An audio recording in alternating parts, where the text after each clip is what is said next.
everyone. I'm Alyse Thompson-Richards, Editor-in-Chief of Food Engineering. In this very special year-end discussion, Bob Garrison, Chief Editor of Prepared Foods, Kelley Rodriguez, Editor-in-Chief of Refrigerated and Frozen Foods, and I combine our unique perspectives to discuss the biggest trends and news stories in 2025, how automation and sustainability are carried out across segments, and what we expect to see in the food industry in 2026. Let's get started. Hello, Bob. Hello, Kelley. Thanks so much for joining me. Hi. Thanks for Alyse for having us. Yeah. So I want to frame up our conversation a little bit. Obviously, we all cover the food industry, but through very different lenses. Of course, with Bob on prepared foods, your focus is on R&D and product formulation. Kelley, you focus on manufacturing of cold products, but also, of course, the cold chain and the supply and logistics. And then for me, on food engineering, focus on food manufacturing, but specifically plant design and process engineering and automation integration. And so these things are somewhat different, very important, but we realized without all three of them, we wouldn't be able to get the products that we know and love on store shelves. So, in that spirit of combining perspectives, I thought it'd be a great idea if we could all get together and talk about some of the biggest things that we've been seeing in 2025 and what we expect to see in 2026. What do you guys Yep. think about that? Sure. I love it. Sounds I love good. it. Let's get Yeah. out our crystal balls. All right, so let's start with the biggest headlines from the food industry this year. Kelley, do you want to start by talking about maybe what was the biggest story in your segment of the food industry? I would say the biggest, and Bob will probably echo this as well, from a product innovation standpoint. I think the biggest headline that was overarching this year was a lot of acronyms, MAHA and GLP-1. And I would say that those two are probably the biggest things because they influenced everything from product development on through the manufacturing process.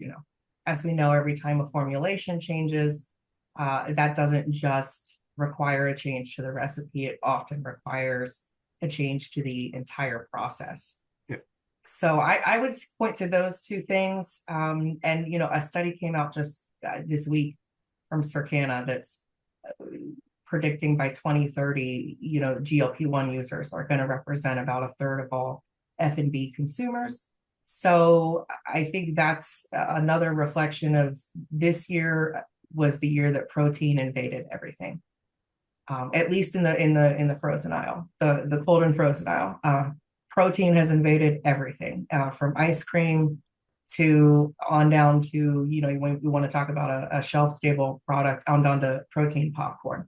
I was going to add another acronym. I was going to say UPF for ultra processed foods. Yes. It's rare that we get lots of mega headline kind of news in the formulation world, but there was just news as of like yesterday about San Francisco filing a lawsuit against Right. a big number of consumer packaged goods companies, basically claiming or charging that these foods are addictive. They're targeted to kids. They're targeted at minority communities.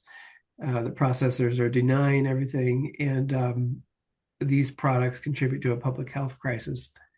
There's a lot of lawsuits right now. There's one that unfortunately involves Campbell Soup, involving chicken and the origins of their chicken, and that's kind of being battled right now. As you mentioned, the FDA and with MAHA is doing a lot with artificial colors. I should, yeah. I was gonna say, I think we're recording this in early December, and I believe tomorrow is the debut of Yeah. of so-called colorless, the Cheetos and the Doritos, I believe, are debuting The this naked, week. yeah. The naked, reformulated, dye-less Yeah. snack foods. So and again in our world, it's the Consumer Brands Association is really having to kind of step up, and is doing quite a bit right now with its own six-figure campaign to kind of counteract or just talk about ingredient transparency and kind of the things that the ingredient companies are doing or the processing companies are doing. And then finally, from my perspective, it's been what started with the war in the Ukraine and how that impacted like supplies of sunflower oil. Mhm. This 2025 has certainly seen commodity is world weather with weather and drought and how that impacts things like coffee and cocoa. Right. So I'll stop talking now. No, those are all huge things. I'm glad that you brought up the reciprocal tariffs and how they were eventually rolled back for agricultural products because these are things that we cannot produce here. And they're things that people consume every day, like coffee, chocolate. We're heading into the holiday season. Like that's the hugest Yeah. season apart from Halloween for the confectionery industry. So I'm glad that there was some recognition that these things are really important. We can't source them here, so we shouldn't take that out on the importers who need those ingredients. And I'm also glad that you brought up the Campbell story because there was a lot of blowback with the bioengineered meat. That's what the exec Yeah. allegedly called it. But that really interested me because on food engineering, we cover alternative protein a lot. And Mhm. that includes plant-based protein, but also cell Yeah. cultivated protein. And I think that's what they were referring to, but clearly there's still a ways to go as far as consumer acceptance because people were very concerned about Campbell's allegedly using Right. bioengineered meat, which Yeah. they came out and said they specifically do not do that, that they source their chicken from USDA approved farms in the US, so that isn't the case. But to hear that there was such concern about it, that was big to me because there's been a lot of technological advances in the cell cultivation space, and Yeah. the folks in that category truly believe that this will alleviate some of the ethical and Yeah. environmental issues around Right. protein, but there's still a long way to go, even on the technology side and on the scale side. So Yeah. to The get the funny thing amount of too, chicken that Campbell's needs for their right? soup Yeah. from I a said there's cell no way. cultivation, there's no way at this point. That's So right. There's no way that, and there's no way that the irony is the irony, the first thing that came to mind is it would in fact not be, I believe the executive referred to it, derogatorily, and um it certainly would not allow soup to be sold at the price that it is currently sold. In fact, if it did contain lab grown, quote unquote, lab grown meat or cultivated, a type of cultivated protein, it would probably be $30 a can. Because as you said, the scale uh is not there yet, let alone public uh the public perception slash consumer appetite. Yeah. Yeah. So that's the angle that I took the story just because we write about alternative protein every day. I don't Right. I don't see what the big deal is, but clearly we have a ways to go. Alyse, what do you think? What would you say for 2025 in sort of the plant development slash engineering world? What would your biggest story or theme of the year have been? Honestly, I would say new construction.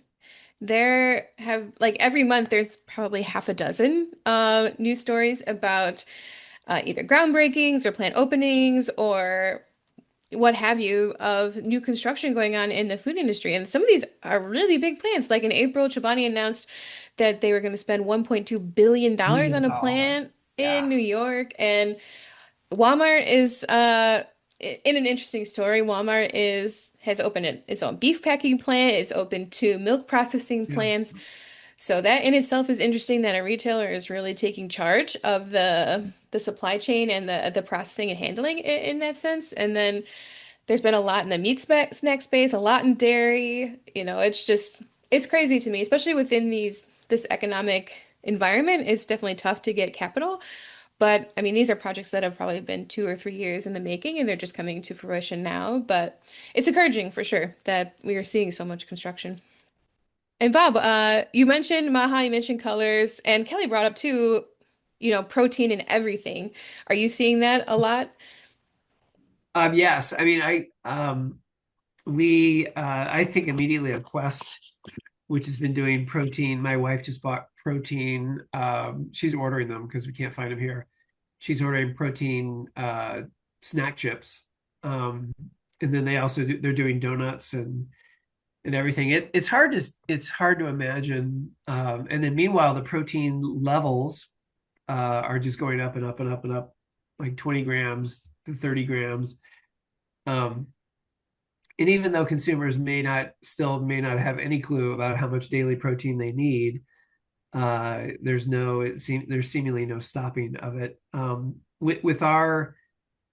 With our predictions for 2026, fiber is the next. I mean, that's what we're hearing a lot more about and that certainly kind of fits the GLP-1 and the overall trend really of satiety that fiber can Well, really contribute to.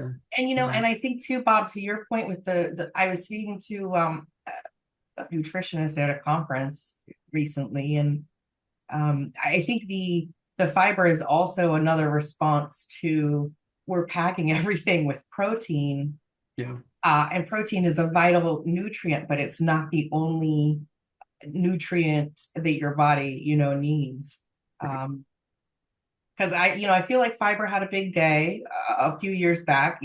Fiber was really popular, and then it's no longer. Now protein is the belle of the ball. Yeah. So it's kind of funny how Yeah. we seem to be very sort of cyclical. I guess kind of just like all the '90s fashion is back.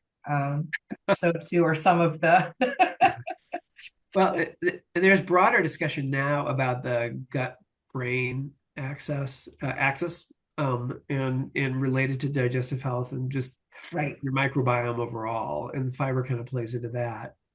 The only other thing I would note about GLP-1, and I imagine that this in some of the food service writing we've seen, they're talking about with consumers eating smaller portions, or at least those consumers on this diet, they really need to maximize nutrition in those smaller portions, and that overall nutrient density will need to be greater for those kind of products. I wonder if there will be any change in that with maybe the side effects that some people are Right. experiencing from these Yeah. This is still medications. Like it seems like, a magic bullet, especially for folks who have weight management concerns. But, what's the trade-off? So I wonder if that will ever stem the tide at all over this the is next allegedly decade. yeah, this is still early Mhm. time, Right. I would say. And so, Kelly, we've seen a lot of explosion within the cold space, a lot of partnerships, a lot of opening of distribution centers. Do you want to speak to that a little bit? Yeah, I mean, I would say just, you mentioned plant openings. I would echo that. I think in the cold space, there's been a lot of plant openings and or not only greenfield projects, a lot of expansions. And maybe adding on of a line, expanding the building to account for automation. We've also seen, again, it's been a busy year for cold storage development, not necessarily the heights that it was at in maybe 2022, 23, but there has been, we're continuing, as you said, every month, it seems there's a handful of announcements of either groundbreakings, expansions, openings. One thing that's interesting is you have seen on the cold storage facility front, you have seen recently, just here in the third and fourth quarters, announcements by some of the two major players in the industry, Lineage and Americold, have both stepped up import export services. And so that also, they both cited the tariffs as one of the reasons that they are trying to look at things in a more global view, let's say, and provide more services for their customers. The other thing that the cold foods industry, refrigerated and frozen processors and manufacturers in the last several years is, again, there's been a significant amount of merger and acquisition activity. Particularly at least just this week, Horizon Organic, announced that they're going to acquire Maple Hill. So there has been a lot of acquisition of maybe smaller challenger brands in the market by larger CPGs. I last year, I believe I said it, and I'll say it again this year. I still think that's a big source of innovation. And I don't know if Bob, if you would agree with that, but particularly in the frozen space, it seems that there's a lot of, let's say maybe cuisines that were once niche or foods that were once niche. Let's take dumplings, for example. Yeah. And now everybody, Yeah. everybody has a dumpling on the a frozen dumpling, it seems like, on the market. Yeah. If I can, one thing that I would add, we've certainly seen from a spending perspective that more of the consumer's dollar has gone over to retail from food service. That Yes. as they are more anxious about their food spending. And it's not to say that people have stopped being indulgent, because they certainly are, but a lot more of the consumer's food dollar now, more than ever for a while, has gone over to retail.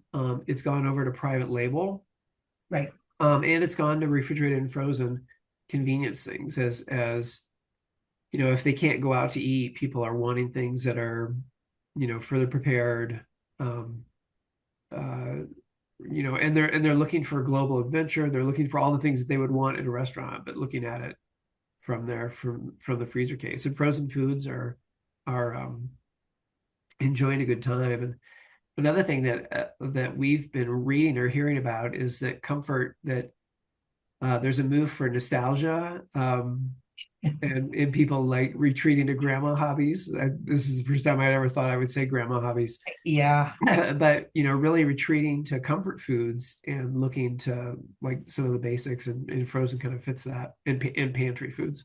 Well, okay, so I got to tell you, this kind of also checks another, I hate to use the word trend, but another sort of pattern in my category, which you talk about nostalgia. And I was at NFRA in the fall, the National Frozen and Refrigerated Foods Association, and one of the cool things that they do is the Taste of Excellence. And a lot of it's everybody, it's emerging brands, it's major CPGs, it's everybody in the middle.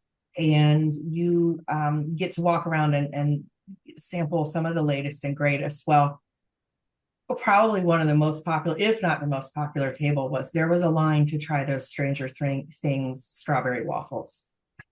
And and again, let's like you talk about nostalgia, and then also the impact of influencer culture, because I don't know if you have noticed the number of Stranger Things branded foods that came out this fall in conjunction with the 5th and final season was just absolutely wild to me. I think there was like 5 different CPGs that did.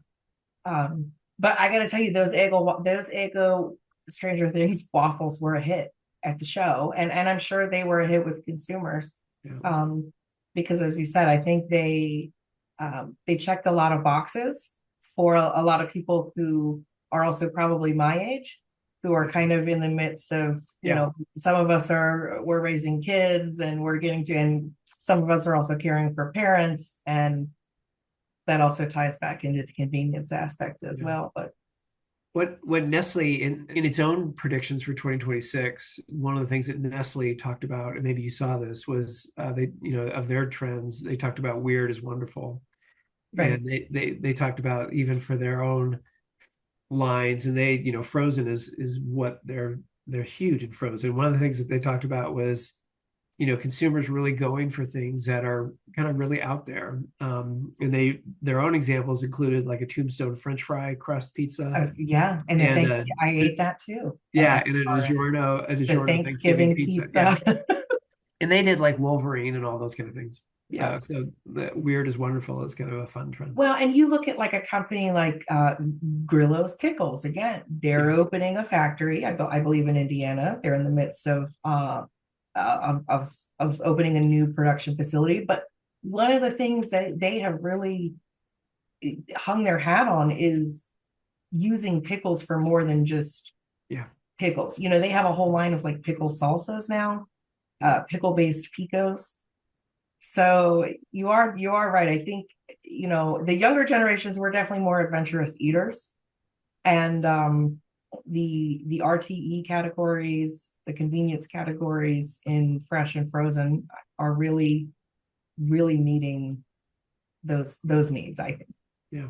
Well, Yeah. there's the social media component, right? Like if you make something, produce something, put something out there that goes viral on TikTok, Right. then you're sold out, Yeah. right? A So, great example from this year was cottage cheese.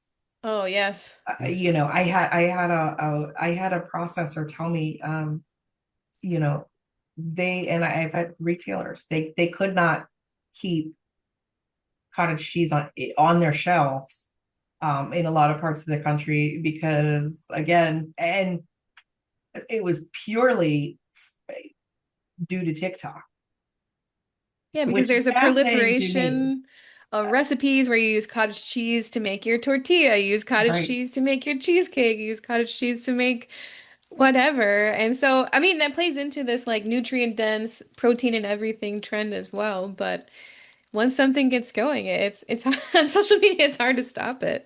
I mean, I think, Bob, I have to ask you because you used to work on refrigerated and frozen foods, and you've been with prepared foods for a long time. And I mean, to me, the number of food brands partnering um, with quote unquote influencers, as I said, with people that I may have never Yeah. heard of.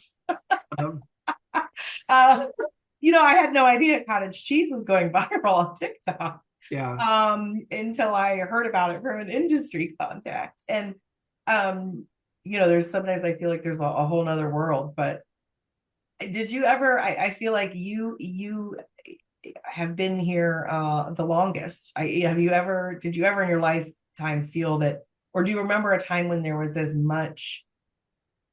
Oh, no, no, no. No, no, not ever. I mean, within the last 5 years, I would say, or maybe not even that long. I mean, whether it's chips, I mean, there are families, there are people, there are LA celebrities that are doing their own lines of chips or beverages, or um, there was Nestle just on their Nestle food service side. They're partnering with Sophia, yeah, Vergara, Vergara yeah. and her son for empanadas. And Paris Hilton just today Oh, announced right, yeah, a line of International Delight. coffee Yeah, creamers with yeah, International Delight. I yeah, mean, yeah, and I just have to chuckle because it really, it's very it's wild to me. It's kind of the wild west of yeah, brand endorsement deals right now. And it used to be that, to endorse kind of a food product, you kind of, I think, had to believe yeah, that the person was gonna, eat that food, or it was sort of, if I think of like the milk mustache campaign of the 90s. And now it's not that way. It's not a celebrity chef. It's just, hey, this is yeah, my celebrity version of XYZ. Or when Oreos came out yeah. this last year with the LTOs. Well, now you have, I mean, now you have full-blown lines related to shows. I mean, Right. Oreo, speaking of Oreo, I mean, they came out with a Game of Thrones Oreo. And then I'm thinking about Yellowstone. The popularity of Yellowstone came out Yes. with, became an entire Yellowstone brand of products. Alyse, this kind of fits. I see this kind of circling back around to you. I mean, we were just writing about coverage of the Private Label Manufacturers Association, and one of our writers was commenting that perhaps more than ever before, whether you're talking about supermarket private label or whether you're a processor looking for a co-manufacturer, you can find these people that can really do, from a manufacturing standpoint, really, respond quickly and really come up with some, private label used to be a lot slower Right. and A speed to market time. yeah, and to get to market and wasn't on par with quality or price, or we're not price but quality or anything. And now it's pretty much on trend, on time. And that's it goes back to the manufacturing side with all the co-manufacturers, which is kind of a hard world to track and cover, but there's a lot of activity there. It is. I mean, there's a lot of development, even by co-manufacturers, as far as opening plants. Mm. We covered one just last week or 2 weeks ago. Proper Beverage Co. in Michigan is opening a 300,000 square foot beverage Yeah, manufacturing plant just to serve startups, to serve, yeah, beverage brands across the country. Yep. I don't know if they have their own branded product. I'm assuming no, but I mean, obviously that manufacturing need is there, Yeah. and they have flexibility. They I it's built into the model to be able to produce, yeah. anything, I whereas someone who has a branded product maybe has more guardrails as far as what they can do.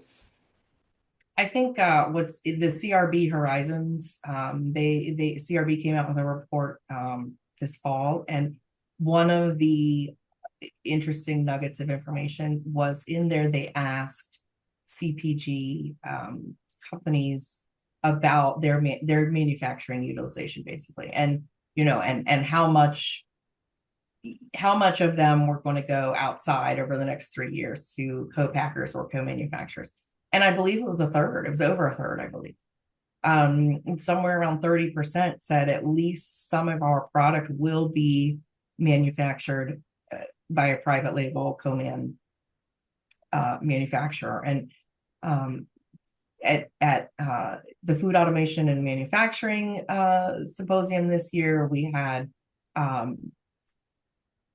the CEO of Stampede Meats, Brock Furlong, and I got to tour their facility in New Mexico this year, and they are proudly agnostic. I think in his opening remarks, he said, "We do not have a brand. We really never have. We don't have a price sheet. We don't even have a list of products really that we can manufacture." And that's fascinating to me because they are an example of, like, if you build it, they will come. Because they have continued to expand manufacturing facilities strictly to meet that private label need for both retail and food service. I mean, A, the demand is there, but B, it helps some brand owners not have to pursue the capital to expand manufacturing. They can find someone else to do it, which this asset light model, I'm sure that is desirable for some brand owners out there. Alyse, can you speak to for all the big new facilities and for all this activity that we're talking about, are there workers to fill all those jobs? And can you talk a little bit about automation and the balance between workforce availability or workforce capacity and automation? Yes, I'm glad you brought that up. Speaking of important news and trends this year, automation, of course, is a big one, and that's goes across all of our segments. But as far as labor goes, I mean, manufacturers are still struggling to get a pool of workers who are willing to do manufactured labor, which can be tiring, which can be, intense. It could be really hot or really cold, and so they're still struggling to get the workforce, even though, especially with these new plants, they're bringing hundreds of new jobs to these regions, but it's still hard to fill that gap. So manufacturers are turning to automation to maybe reduce the number of folks they need on site, or to make the jobs they have available higher skill so they Yeah. can pay them more, train them more, and make them even more valuable to the organization. So that's a long answer to your question, but yes, there still are labor concerns, and manufacturers are turning on to automation to address them. Yeah. I think the interesting thing from my perspective in refrigerated and frozen is automation seemingly, still the packaging line is where a lot of manufacturers and processors start. But what's interesting is even in the course of covering the industry for 4 years, I've seen the automation creep further and further up the line earlier on in the process. Yeah. And I think that's directly, it's tied to a lot of things. It's tied to labor. It's certainly tied to food safety in the cold chain. A lot of the automation, I think, is being deployed to achieve a food safety and a throughput goal. And and quite frankly, it's really fascinating to tour some of these, particularly frozen and cold storage like facilities. Um, you understand it once you're in there, in your refrigerator coat and your Refrigerator. boots and your, you kind of get it, and it's like, yeah, if we could take humans out of this environment, Yeah. or to your point, Alyse, sometimes you go into cook rooms, they're incredibly uncomfortable and humid and steamy and hot. I think if you can, remove the human from those elements, but as and certainly like this kind of touches on Bob's world, there's a lot of foods and a lot of processes that are just still not able to be automated. There's just, if you're making things like mashed potatoes, I'll take our RNFX processor of the year, Reese's.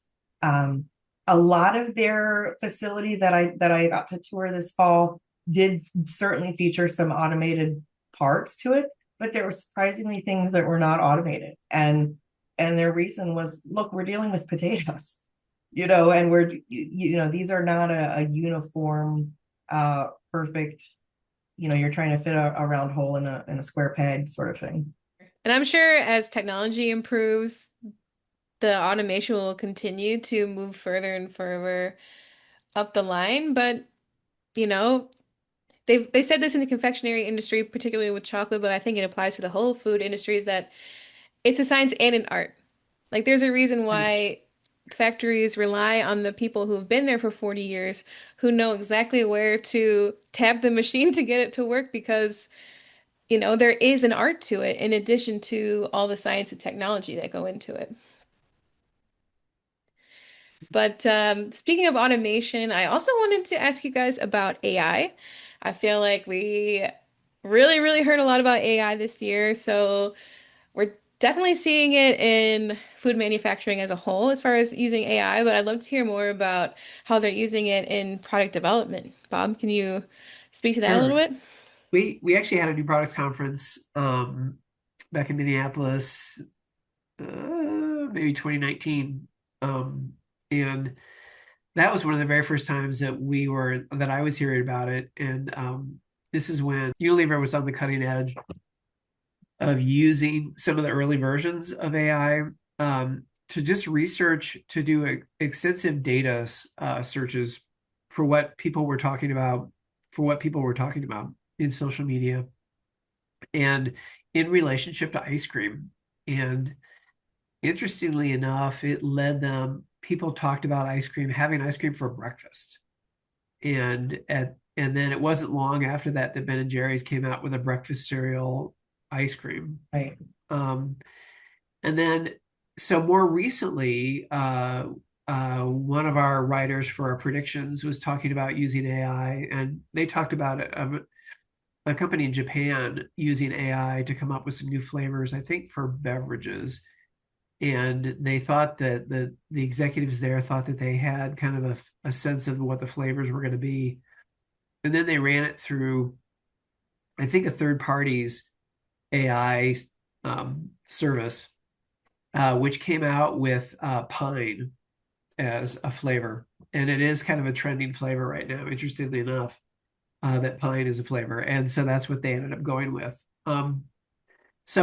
So what I was traditionally used to, of just thinking about using AI for the consumer insights kind of stuff, has now really become robust in terms of AI. And now companies, product developers and marketers can use AI to write product descriptions. They can identify, they can drill down more into their consumer targets and consumer values. They can analyze it. They can use it more to analyze market opportunities than before, and even their competitors and what their competitors are doing. We have some. There's a company called Notco, and they I were was talking just about gonna using. say, yeah. Yeah, they're very active with a Giuseppe, number I of. believe. They have Yeah, a name yeah, for just their sent AI. me. Just Yeah, saying. and they were talking about using it even to come up with, asking the program to come up with suggested ingredients and even come up with suggested vendors. So again, from what to me started with just fun flavor research as a consumer insights has really become three dimensional at the very least. I'm excited to see how that continues to play out. And especially in the plant world, Yeah, we're using AI a lot to for vision, being able to pre-program certain parameters and use cameras to reject product down the line based on potential defects. Preventative maintenance is a huge thing, like looking at machine data and noticing patterns to predict yeah, when a right. breakdown might occur, which is a big deal if you can avoid some unplanned downtime. But what I really want to talk about, and we have a story coming out about this month, is agentic AI, where it goes beyond, collecting large amounts of data, looking at patterns, and making recommendations based on that. It's then making decisions and taking actions without human intervention. And that's pretty scary, especially when you think about it in terms of a plant context. But, I'm curious to see what that will look like, next year. I don't know if you guys have been hearing about that at all in your space, or if there are any other applications for AI that you've been hearing about. I think in the cold chain, it's going to obviously go to, as you said, a lot of the using AI and Industry 4.0 tools and all of these things for, processing line improvements. Preventative maintenance is another one. Um, you know, not only preventative maintenance, but actually, having people having sort of someone that is using AI to actually repair a machine, using AI as sort of a stand-in for a teacher or a guide. The other thing is obviously with cold storage and distribution, you're continuing to see a lot of companies implement technologies, AI technology to, as you said, like parse the data. There's a lot now, particularly with food safety and things like FSMA traceability and every move that a cold product makes has to be tracked and logged, and you can drown in data. So I think that's where a lot of the cutting edge companies are using it. Now, there's a survey that came out this year that said a majority of food and beverage companies are still relying on paper spreadsheets and sort of outdated technology.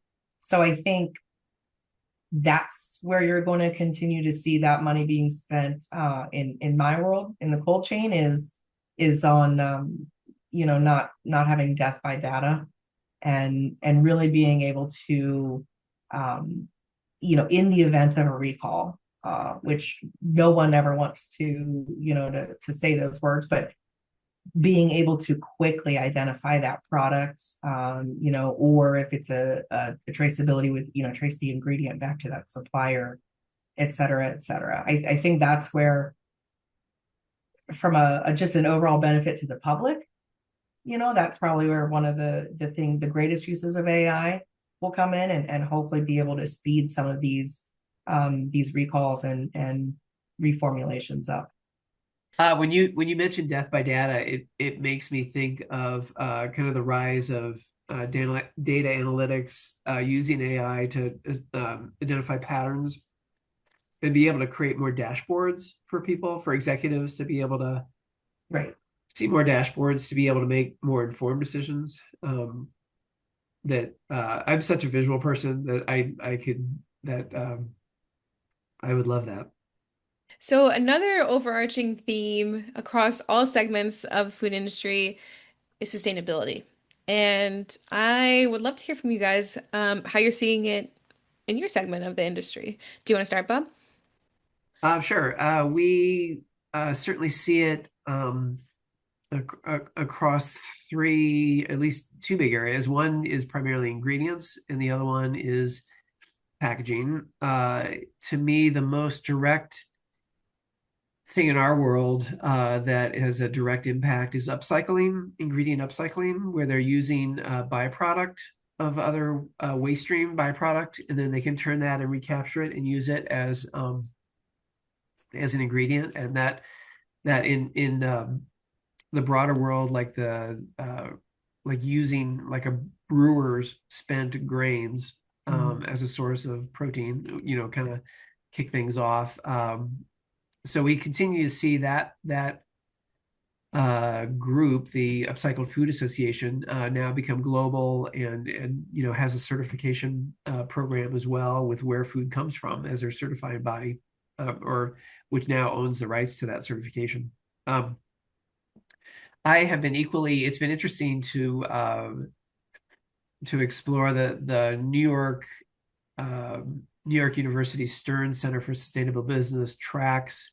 They do a lot of consumer insights research and about whether consumers are actually taking action and whether they're willing to buy and whether they're looking for those kind of sustainable symbols and hints on a package, and if that motivates them to buy. It does seem like it's working, but it seems like it's very slow. And maybe particularly given this economy, it's a nice to have more than a need to have. I'm such an upcycling champion that it's going too slow for me. Regenerative agriculture is something that we want to write about. It's something that big companies like Nestle or General Mills are talking about in terms of where they're getting the wheat for their, all of their everything from pizza crust to, flour for everything else, and the types of agreements that they're striking up with their suppliers. Some of the hardcore advocates for regenerative agriculture don't think that that the activities have gone near far enough in that world, and so I'm hoping that comes along. Packaging is packaging is tricky. Again, this is yet another area where I wish there was a lot more activity. But we love packaging as part of the product development process, and I love to write about sustainable packaging every time I can. And then lastly, I'll say that sustainability can even go down. I mean, we certainly write about small companies, startups, and emerging companies, and you can see them. Their impact in this is just buying local. Their ingredients aren't traveling long distances to get to where they are. But anyway, I kind of look at it from all those perspectives. So from a plant Yeah. perspective, it's a lot about, you know, um, using resources intelligently. And that includes energy. I've seen a lot of manufacturers turn toward solar or wind power. I mean, even Mars, I think within the last few months, signed a big solar power purchase agreement showing that some of the energy that they're using is sustainable. To how we're treating water and reusing it, how we're treating wastewater and Mhm. using that effectively, and then of course energy efficiency. That's a huge one. I have seen some talk about electrifying um, processing equipment versus using gas. Granted, that's, capital intensive up front, so it's probably a slower thing to happen, especially here. I think it's happening more in Europe, but that's something else to consider instead of using gas equipment. And then we've also seen a little bit, like Bob mentioned, about carbon recapture, as far as like, especially from like a brewing process, Yep. recapturing that carbon and being able to use it again for yourself or being able to sell it to somebody else for them to use it. So those are just a few of the things that, I've been seeing this year. What about I you, think Kelly? in the cold chain, yeah, there's been a couple of major pork and poultry processors that announced various like renewable natural gas projects, methane capture. Regenerative agriculture is also very big in the dairy industry as well. Um, And then certainly with the cold chain, it's always about that temperature control. And certainly, natural resources, electricity, energy is usually the second biggest cost for a processor or a cold storage, 3PL logistics provider, behind labor. So anything that they can do to lower their footprint, or as you said, generate something on site, buy something that's renewable, certainly that's definitely in the works. And then you are starting to see some, DHL just announced today that they took delivery of another electrified tractor trailer, and it's running in California, and it's successfully hauling, um, a 53-foot trailer of goods. So you're continuing to see, as you said, different parts being electrified, different parts of the plant. And then always in refrigerated and frozen processing, there's always the discussion of what type of refrigeration you're using, how that impacts, as you said, not only like the design of the plant and the facility, but how it impacts your long-term energy costs, potential savings, et cetera, et cetera. So, oh, go ahead, Bob. No, Alyse, Kelley had mentioned Reezers, and I love that company as her processor of the year. Who can you? I don't know. I was curious about who your processor of the year perhaps was this year, and maybe what stood out about whoever that company was. Yes, so our plant of the year was Carolina Foods' Pineville plant in North Carolina. They make honey buns, they make mini donuts, Ah, and this plant, it to be honest, it was pretty incredible. Everything, it's a greenfield, so everything was brand new. They were able to design everything from scratch to specification how they wanted it. Um, what was really interesting about Carolina Foods design is that it was completely linear because in their legacy plant, they kind of fit their yeah, lines in how they could, yeah. but this time they're like, no, we want everything linear. So from ingredient receiving all the way to finished product out the door, it's a straight line. And that has to increase your efficiency so much. So, and the Mhm. plant is huge. It's like over 400,000 square feet. So it was just even a lot to walk through just to visit it. So, I mean, that in itself was pretty cool. But of course, a lot of automation, not only in packaging, but in ingredient dosing and in mixing and even the processing side of things. So that was really interesting as well. And, they have their own wastewater treatment plant on site. They have their own ingredient or like sugar mills, so they can make powdered sugar themselves. They don't have to, get powdered sugar brought And I in. was going to So say, and Alyse, are they the plant that also partnered with a mill, a nearby mill no, to that was co-locate? Campbell's Goldfish Mill, which that Okay, was that's, really, yes. or Goldfish Plant, that was really interesting in Yeah. Utah because I went to see them over the summer, and that was pretty cool because they need a lot of wheat, and the plant is based in Utah, and northern Utah, and I guess southern Idaho as well are they grow a lot of wheat, so they partnered with a mill to build one adjacent to the factory, so that way Right. it's the freshest that it could possibly be, and it reduces carbon emissions because they don't have to truck a bunch of wheat in every day. So Right. I was gonna say it's another, like, it's a sustainable, but it's also a hedge against, your supply chain. it's a Uh quality it's new, improvement, it's right. It's a sustainability quality improvement, control. and Yeah. it's, just one more way to link them to the community. So that On, was on really a, cool to see.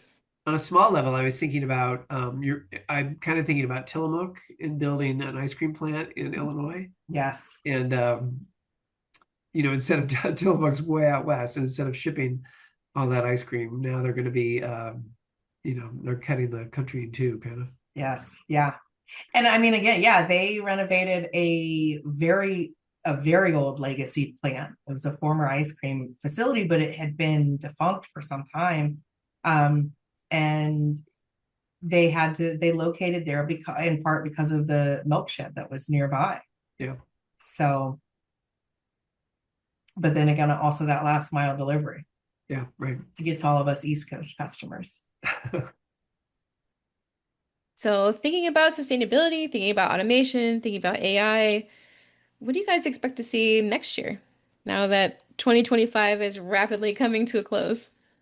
We had a Spirit of Innovation Awards ceremony, and we had the Sally Lyons Wyatt as our speaker, and talking about innovation, and she certainly made a case for innovation for companies not taking their foot off the accelerator to continue to innovate and drive categories. I'm certainly hoping that that's true.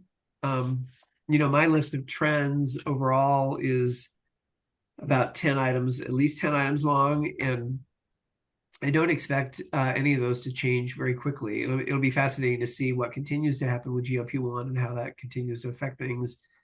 But I guess on some level, I'm at the end of the day, I guess as also as a consumer, I'm hoping that the US and global economies, and with all that's kind of swirling around us news wise, it would be nice to have kind of a break in some of that so that consumers just feel better about life and about, and it's not like, they're always going to eat and they're always going to use, different products to escape and indulge and all that. But it'll be interesting. I hope for just on some level that the economy and that for consumer confidence improves. Yeah, I think it'll be, I think next year is going to be interesting because I think you're going to see a lot of these reformula, again, the MAHA, the impacts from the removal of dyes, the impacts from, as Bob mentioned, some of these, the discussion and now the lawsuits around the term ultra processed foods. Yeah. So I think it will be interesting to see how consumers respond as all as these quote unquote the naked snacks and everything are just about to hit store shelves. It will be interesting to see how the consumer responds, and then again you'll have that social media bubble, that sphere of influencers and whatnot. The other thing is touching on packaging and sustainability is more states are coming online with their EPR laws, and that's going to, Bob, to your point, I think that might push us further faster from a packaging standpoint. But it certainly is going to be a lot of challenges for the processors and manufacturers. Again, particularly in my world, a lot of cold foods is packaged in plastic. So that's going to continue to be a driver of I think innovation on the packaging side, but also probably some changes in the formulation and the branding. And then of course, the other interesting thing is, a few years ago we were in the midst of COVID and everyone was buying everything in bulk, and now we are seeing the opposite of that. And this is one thing that Sally has also spoken about when I've interviewed her is the diversity in your packaging sizes. We're seeing people are eating smaller portions. There are smaller households now, things of that nature. So we don't necessarily need the 10-pack, bulk packaging or, or again, it goes back to like the indulgences. We don't need to maybe buy the 3-gallon tub of ice cream anymore. So I think that'll be interesting to see how the CPGs respond to sort of changing consumer preferences for the sizes and the serving sizes in which food is packaged. Yeah.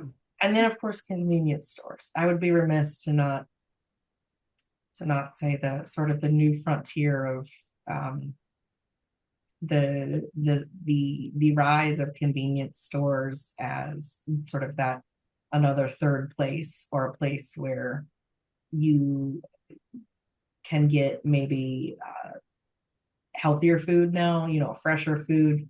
It's not just the Slurpees and the Funyuns anymore. So I just wrote about 7-Eleven introducing Japanese egg egg sandwiches. salad, It's like right? super cool.